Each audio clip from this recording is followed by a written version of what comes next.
Nick Lowe has always had this philosophy: don't bore us, get to the chorus. And you can hear that all over his debut album, Jesus of Cool.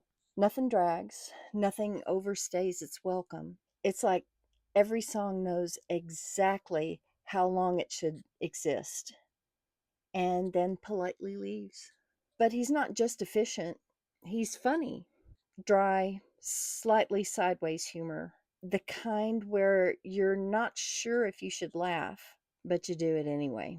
And then, just when you think you've got him figured out, he'll drop in something genuinely emotional. Not big dramatic emotion. More like the feeling you get when you know something's not going to work out and you feel kind of weirdly okay with that. Jesus of Cool sounds like it was made by a guy who knew pop music was broken and decided to fix it anyway. And somehow, almost nobody talks about it the way that they should. So here's the big thing about Nick Lowe's debut album. Depending on where you lived, it had one of the best titles ever, or one of the weirdest. In the UK, it was called Jesus of Cool. In the US, it was termed Pure Pop for Now People, because you can imagine how well Jesus of Cool would have gone down in the United States. Same record, two identities, and both kind of perfect. Inside this album is a masterclass in pop songwriting, sarcasm, and what would quietly become the DNA of modern pop and power pop. But there's a catch, because for all its influence, this album doesn't scream for attention. It just gets under your skin. And once it does, you hear hints of it everywhere. Nick Lowe didn't arrive out of nowhere. By the time this album came out in 1978, he had already been in the pub rock band Brinsley Schwartz, which was one of those your favorite musician's favorite band type bands. They were part of the pub rock scene in the UK, which was basically the anti glam, anti bloated movement. No capes, no 10-minute guitar solos, just songs, real songs.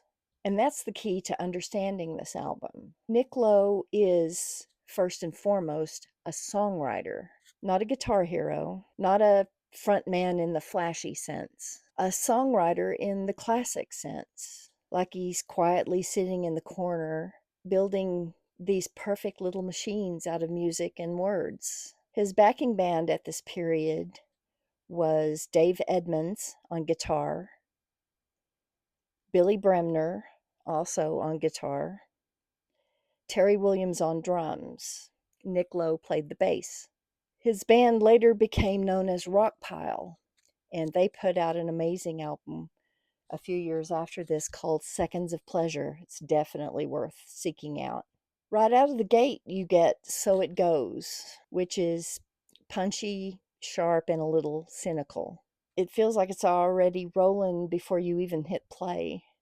Then there's I Love the Sound of Breaking Glass, which sounds like a pop song until you realize it's also slightly unhinged, but in a good way.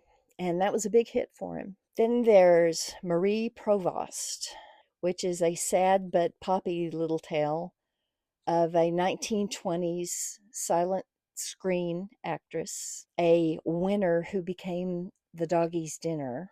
Marie Prevost was an actress who her career had stalled when talkie started up. She became depressed, became an alcoholic, and a few years later died alone in her apartment. And she wasn't found for a couple of weeks, by which that time her hungry, hungry little dachshund had started gnawing on her to try and wake her up. So she was a winner that became the doggy's dinner. They called it Rock is Next. That's a wild but not complimentary tale about the record business. Roller Show is a song about how a bad day at school could be cured by going to see the Bay City Rollers with all your friends. That's his kind of trick. Nothing feels forced. Nothing feels like it's trying too hard. But underneath, it's incredibly precise. This is classical songwriting. And then there's the production. Nick Lowe was one of the first in-house producers at Stiff Records, which tells you a lot. This was a label built on attitude. DIY before DIY became a marketing term. The sound of this album is very clean, but it's not polished to death. It's got edges, it breathes, it feels human. And that matters because in the late 70s, music was kind of splitting into two directions. On one side, you had punk blowing everything up. And on the other hand, you had arena rock getting bigger and flashier and gaudier. Nick Lowe just stepped sideways and said, what if we just write really good pop songs? Here's the weird part though. Albums like this don't always get their due because they don't belong to one big loud movement. It's not punk enough to be punk. It's not glossy enough to be mainstream pop. And it's not weird enough to be art rock. So it ends up sitting in this weird middle space where people who love music adore it and everyone else kinda misses it. And even the title confusion didn't help.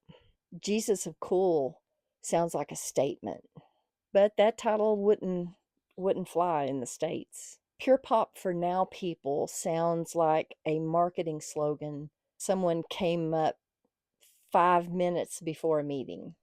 Same album, totally different vibe. But if you follow the thread forward, that's where it gets interesting. Because this album didn't just sit there, it spread.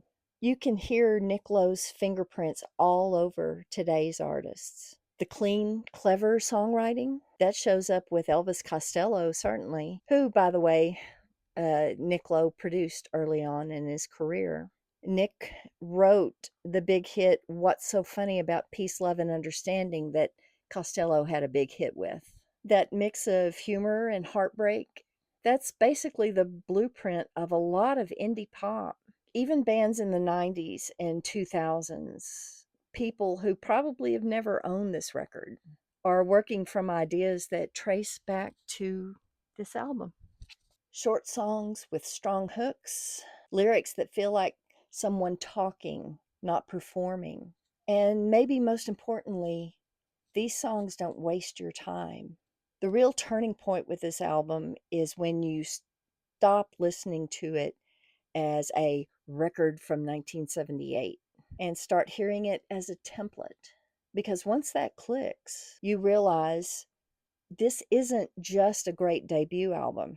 It's a quiet foundation for a whole style of music that came after. The idea that pop music could be smart without being smug, that it could be simple without being dumb, that you could sound casual and yet be incredibly intentional. Nick Lowe made it all sound easy, and that's usually a sign that it wasn't easy. So whether you call it Jesus of Cool or pure pop for now people, what you've really got here is a songwriter at the exact moment where everything clicks. The songs are tight, the ideas are clear, the tone is completely his own. It's not loud about its importance. It doesn't demand attention, but it really sticks with you. And if you listen closely, you'll hear its echo in places you didn't expect. Are you familiar with Nick Lowe? What's your favorite Nick Lowe songs? Tell us in the comments. I'll have some great links in the description, so please check those out. Thank you so much for watching. Check this album out. It's definitely worth your time. And I will see you in the next one.